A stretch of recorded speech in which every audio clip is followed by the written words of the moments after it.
De la New Left Review, que inicia desde hace unos meses una nueva edición en castellano, que en realidad es la prolongación de la que lanzamos en 2000, con las características específicas, peculiares, que comentaré dentro de un momento, que la hacen diferente del primer modelo de edición. Para nosotros, toda la gente que ha estado implicada en el lanzamiento de esta revista de la New Left desde 2000 hasta ahora, siempre ha sido objeto de profunda satisfacción poner estos materiales muy poliédricos, de mucha calidad, de mucha consistencia teórica dentro de un circuito de lengua española, de lengua castellana.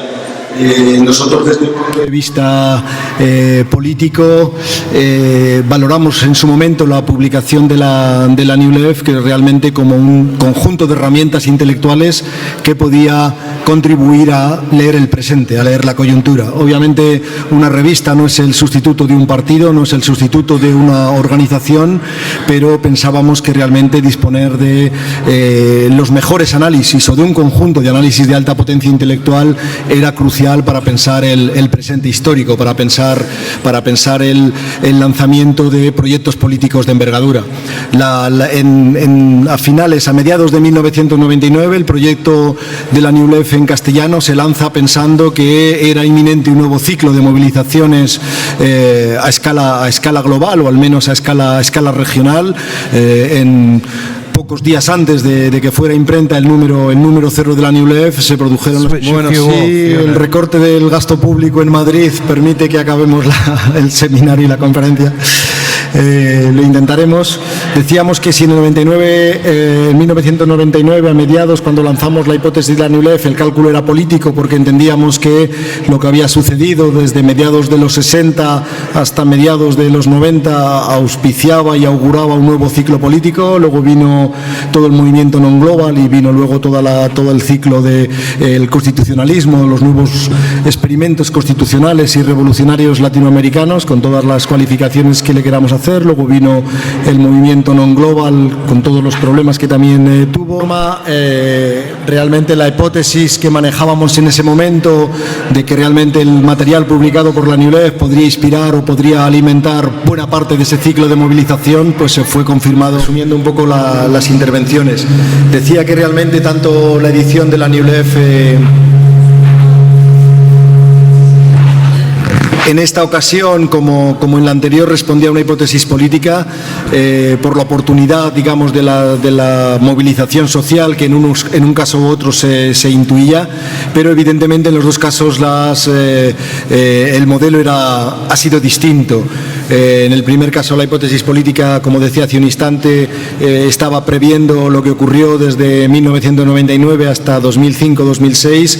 En este caso, el proyecto de la New Review se lanza desde Ecuador, se lanza desde una universidad pública de Ecuador y se lanza como un proyecto para todo el mundo de lengua española, pensando en las distintas coyunturas políticas a las cuales se enfrentan los procesos y los movimientos sociales en América Latina y en España. El hecho de lanzarlo desde América Latina, lanzarlo desde Ecuador, desde el Instituto de Altos Estudios Nacionales, que es la universidad pública del Estado, suponía también buscar partners de calidad o de alta calidad política en los distintos sitios donde se llevara a cabo la iniciativa. En el Estado español, en España, obviamente el candidato óptimo era Traficantes de Sueños, con los cuales trabajábamos ya de facto juntos desde hace un montón de tiempo, y realmente había dos razones fundamentales para hacerlo con Traficantes de Sueños aquí. En primer lugar, era la competencia técnica y profesional y en la capacidad de haber ideado un modelo editorial basado en el copyleft, basado en el libre acceso de los conocimientos que publicáramos y concretamente en este caso la New Left, financiada desde una institución pública o en parte financiada desde una institución pública ecuatoriana, y en segundo lugar que se trataba de una experiencia que durante los últimos 10 años, 15 años había intentado hacer política de movimiento y había intentado hacer la política desde los movimientos sociales, intentando pensar en la articulación de un tipo de alternativa u otro en términos políticos más maduros. Evidentemente esa iniciativa tenía que responder también a las distintas coyunturas nacionales, y esa respuesta iba a depender de la localización de partners de los distintos países latinoamericanos que estuvieran interesados en esa propuesta, pensando que el material se publicaba con licencia Creative Commons y que eso suponía superar determinadas barreras complicadas dentro de la distribución estándar mercantil en papel en América Latina. En ese sentido, desde este verano estamos haciendo gestiones muy activas con distintos socios latinoamericanos, con la vicepresidencia de Bolivia, con Álvaro García Linera, con editoriales chilenas, argentinas, colombianas, para de alguna manera que ese material que se produce desde lo público, desde lo común, tenga ese impacto fuerte, porque hay actores políticos fuertes que son capaces de hacer que ese material funcione localmente y que funcione transnacionalmente. En segundo lugar, muy rápidamente, decir que de alguna forma ese material, el material que históricamente ha producido la New Left, responde, y es un mérito que hemos reconocido en múltiples ocasiones del equipo editorial, que en parte está aquí y que en parte ha mantenido la vinculación con ese proyecto intelectual desde la década de 1960, supone la producción de un material de una enorme calidad intelectual, y la producción de un material producido siempre pensando en la interpretación más sólida de lo que ocurre en las sociedades, en las formaciones sociales capitalistas, desde una matriz de gran rigor teórico y una matriz al mismo tiempo situada muy sólidamente en la lectura, o una de las lecturas más originales, si lo pudiéramos decir así, de lo que es el utillaje, las herramientas, el software intelectual de la teoría marxista. El hecho de que la revista haya producido esa metodología del presente, esa metodología de lectura que permite de alguna forma saber lo que la izquierda puede pensar en el límite de sus instrumentos teóricos y analíticos, nos parecía que era una de las razones, nos pareció en 1999 y nos parecía ahora una de las razones fundamentales para apostar por la circulación en español de esos materiales. Para buena parte de nosotros que venimos de la tradición marxista, de la tradición comunista, el disponer de ese material de alta calidad, de ese marxismo multidimensional o de ese marxismo no dogmático que es capaz de leer el presente y que es capaz de cartografiar dónde están las líneas fuertes, los puntos rojos para comprender la actualidad, nos parecía que merecía la pena optar por este mecanismo, por este dispositivo transnacional que hacía circular un saber teórico muy poderoso a la hora de interpretar la coyuntura. En este momento, tanto en el Magreb como en Europa, como el movimiento Occupy en los países anglosajones, fundamentalmente en Estados Unidos, entraba también en el cálculo de forzar esta aventura desde América Latina para el mundo de habla española.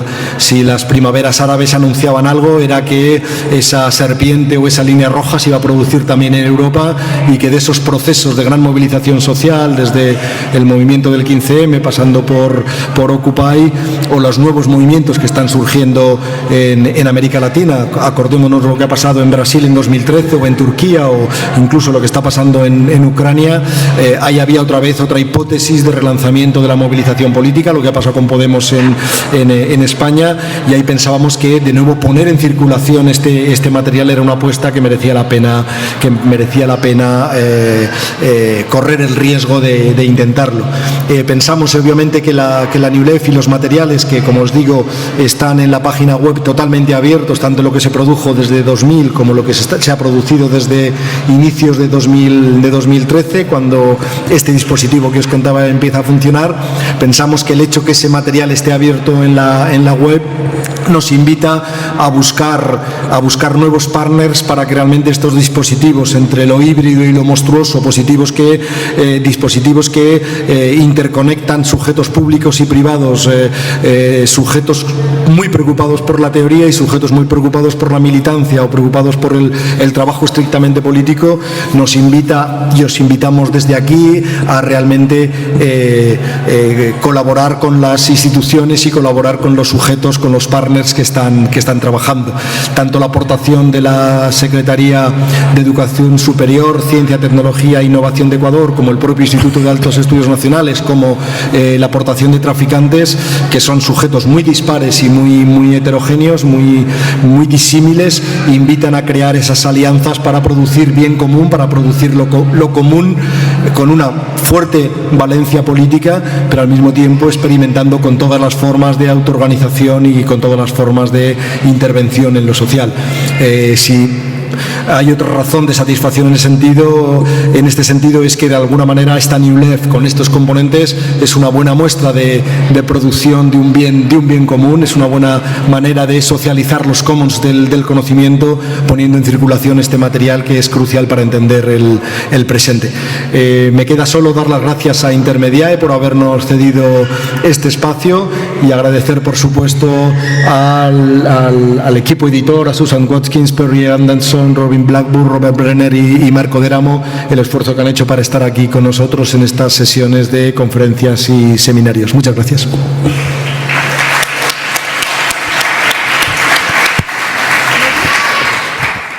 A continuación tiene la palabra Robin Blackburn. Quiero dar las gracias a Carlos y a los camaradas de Traficantes por este evento. Lo que me toca es hablar en 50 minutos, digamos, en plantear los últimos 40 años de la New Left Review, y a medida que lo haga creo que pienso que la revista está hoy mejor que nunca, pero creo también que se puede ver que es la misma revista que ha cambiado lo que tenía que cambiar cuando fue lanzada en el 64, hace exactamente 50 años. Así que lo que haré es un recorrido sumario y rápido hacia el mundo en el que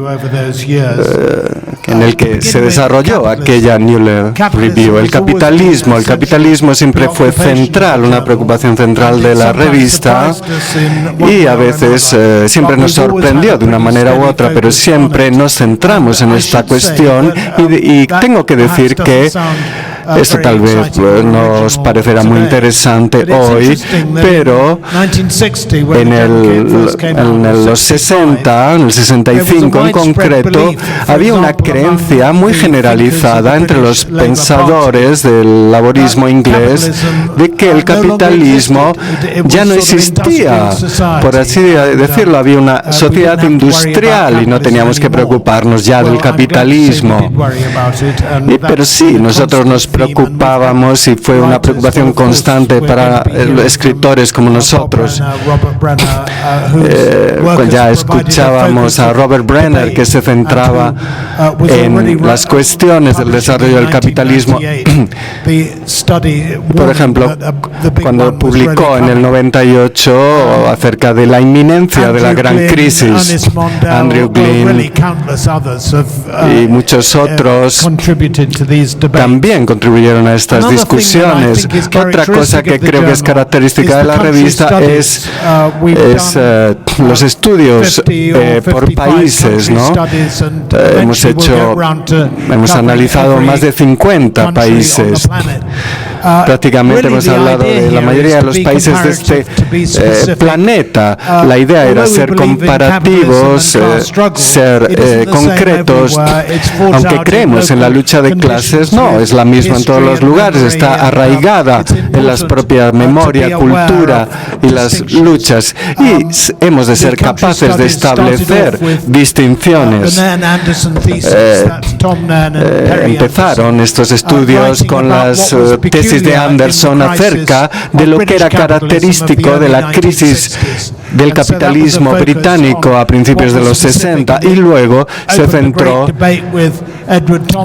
en el debate con Thompson y otros escritores de la izquierda y reverbera todavía en la actualidad con la cuestión de la ruptura posible de Ucrania y del Reino Unido, ¿no? Que de hecho se está rompiendo, pero no tan rápidamente como se pensaba. Pero parece, no obstante, que se está produciendo. Otra cuestión era la de las naciones y el nacionalismo, que en cierto modo se desarrolló con bastante lógica a partir de un interés de la, digamos, de la conexión particular que se daba en determinados países. De nuevo teníamos las tesis de Anderson, pero es Benedict en este caso, no Perry. Benedict, el hermano de Perry, que respondió con un artículo fantástico en los 70s, un artículo de Tom Mann sobre las características del nacionalismo, viendo que tenía tanto potencialidades democráticas como reaccionarias. Benedict Anderson retomó esta idea y la desarrolló más allá en su idea de las comunidades imaginadas, ¿no?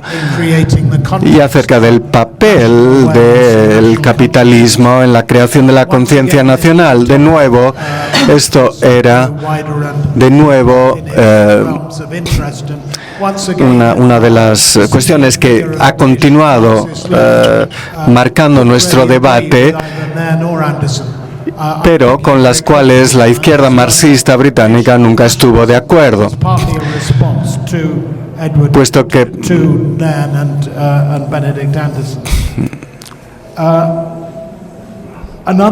otro tema sobre la que no publicamos tanto como hubiéramos querido, pero siempre se ha publicado artículos importantes, es la del sexo y el género.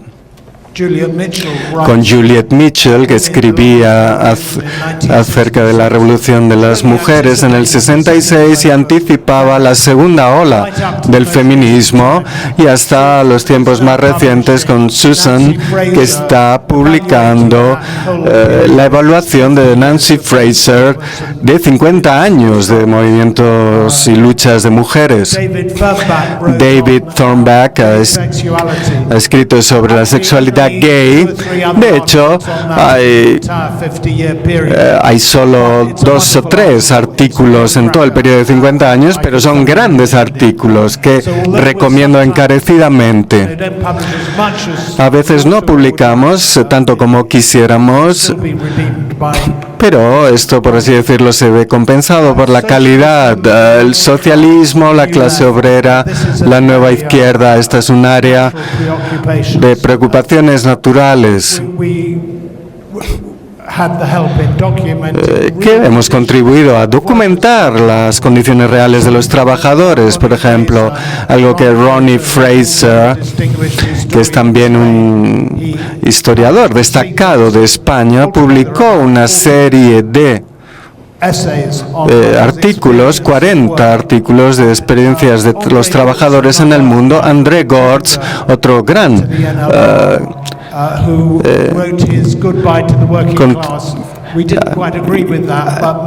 publicó sus artículos sobre el fin de la clase obrera, con los que no coincidíamos, pero planteaba grandes ideas dignas de ser discutidas, aunque no fuera un colaborador muy frecuente. La guerra y la paz. La revista se ha visto más definida por su reacción a las guerras que casi todo lo demás. La revista empezó como una corriente que se vinculaba a las campañas por el desarme nuclear de finales de los 50 y principios de los 60. Su preocupación por las armas nucleares y la destrucción nuclear continuó últimamente con los artículos del comité editorial. La cuestión del imperialismo también ha sido un tema importante en lo relativo a la guerra y la paz. Aquí el colaborador más destacado ha sido Tariq Ali.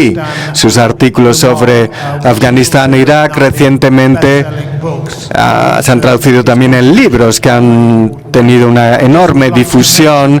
También me gustaría mencionar los últimos escritos de Patrick Cockburn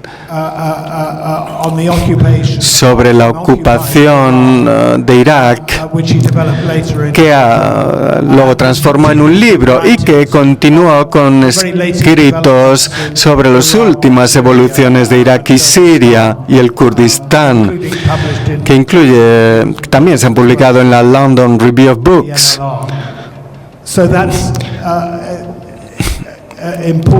Es una parte importante, el enfoque de estudios por país tenía un móvil anti-eurocéntrico. Estudiábamos muchas partes del mundo mucho antes de la globalización. No puedo decir nada acerca de la crítica cultural, salvo el hecho de que Frederick Jason pues empezó en la New Left Review desarrollando esta cuestión, la Unión Soviética, por ejemplo, y ahora llegamos a algo que era muy importante para el movimiento juvenil de los 60, le influyó. El movimiento del 68 fue influido por esta crítica. El hundimiento de la Unión Soviética pues nos interesó, pero no nos sorprendió tanto, puesto que en la revista, en cierto modo, habíamos estado advirtiendo tanto de las consecuencias como de las causas. Y en esos 50 años, la nueva izquierda surge de ese análisis y esa crítica de la crisis del estalinismo. China, hay una enorme calidad y número de artículos sobre China. Varios estudiosos han publicado sobre la comprensión acerca de lo que ha estado pasando en China. De nuevo, Ronnie Fraser escribió una autobiografía, tiene libros extraordinarios sobre la Guerra Civil Española, la guerra en Mijas, entrevistó a ambos lados del conflicto. El sentido de la experiencia dentro de la revista ha sido muy importante, la teoría también, y nos hemos comprometido con su desarrollo. Publicamos 1 o 2 artículos por número sobre este tema. Gopal Balakrishnan ha publicado en el último sobre Marx. Zizek, estamos contentos de haberle publicado, sobre todo cuando publicó, por ejemplo, la visión de Paralaje, ¿no?, en la New Left Review. Por ejemplo, la ecología también, la cuestión de la ecología, con algunos importantes artículos. Mike Davis ha sido uno de nuestros colaboradores importantes desde Estados Unidos. a veces también desde Londres, cuando vivía allí. Ha publicado textos absolutamente de referencia de enorme relevancia y importancia para el futuro de la izquierda. 50 años en 16 minutos.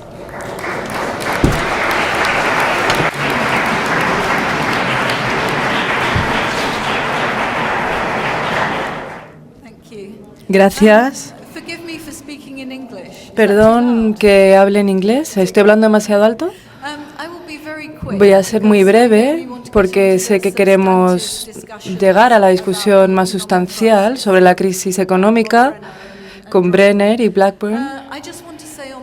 Voy a hablar por parte de toda la New Left, es que la revista debe mucho a Carlos Prieto y a Traficantes de Sueños, a David Gámez, Beatriz García y Iñaki Vázquez en particular. El mundo hispánico siempre ha sido una región de mucha preocupación para la izquierda internacional y una región de un interés vital para la New Left Review desde sus principios. La revista nació en el año de la Revolución Cubana y uno de los primeros actos de Robin como editor fue a Cuba y participó en la revolución y estudió su historia. La New Left Review ha publicado a Regis Debray en sus artículos sobre América Latina en el tiempo de Che Guevara y de hecho publicó hasta al Che en sí mismo. Habló sobre las dictaduras latinoamericanas, la revolución en América Central, los pasajes a la democracia y el auge de la nueva izquierda, entrevistando al subcomandante Marcos o a Rafael Correa. España también ha sido una preocupación central. Robin ha hablado sobre las contribuciones de Ronald Fraser, que es una parte central de la New Left Review. La revista también ha publicado análisis muy profundos sobre la transición desde el franquismo por Patrick Camila, que sostenía que el Partido Comunista y el PSOE podían haber llevado una constitución mucho más democrática y republicana que la monarquía en la que llegaron. El mundo hispánico siempre nos ha parecido muy interesante, pero nunca pensamos nunca soñamos con publicar la revista en español. La edición española tiene ahora 15 años y su existencia se la debemos toda a Carlos Prieto. En 1999, Carlos llegó a la oficina de la New Left y explicó su idea de publicar la revista en castellano. En ese momento era la editorial ACAL que sostenía el proyecto. Nos encantó la idea, pero éramos muy escépticos.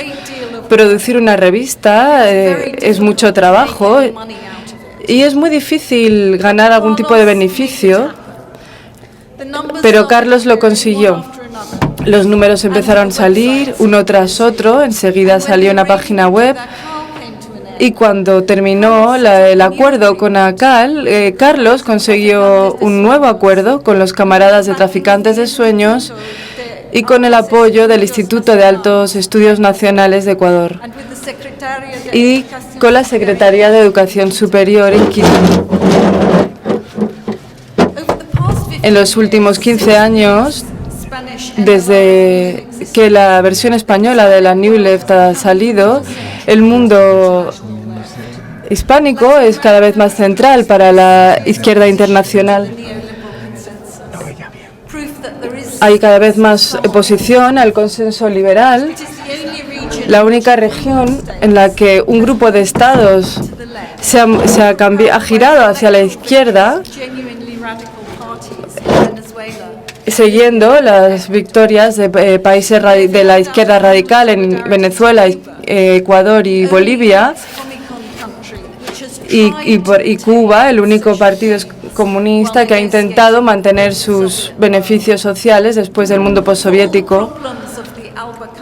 Todos los problemas que tienen los países del ALBA, algunos propios, han sido, sin embargo, un referente en el mundo, pues quieren poner los intereses de la mayor parte de sus ciudadanos frente a los intereses del capital. Desde el 2011, los protestantes en España también han sido centrales para intentar contener las soluciones capitalistas a la crisis en Europa. En estas condiciones, los debates internacionales cada vez son más urgentes. Gracias a Carlos y a Traficantes, al Instituto Nacional de Quito y la Secretaría de Educación, la New Left se ha podido comprometer y involucrar en estos debates. Esto también es gracias a las cualidades personales de nuestro camarada Carlos, que combina una pasión intelectual y un compromiso al cambio radical y una energía impresionante. Sin él, realmente esto nunca hubiera sido posible. Carlos, muchas gracias.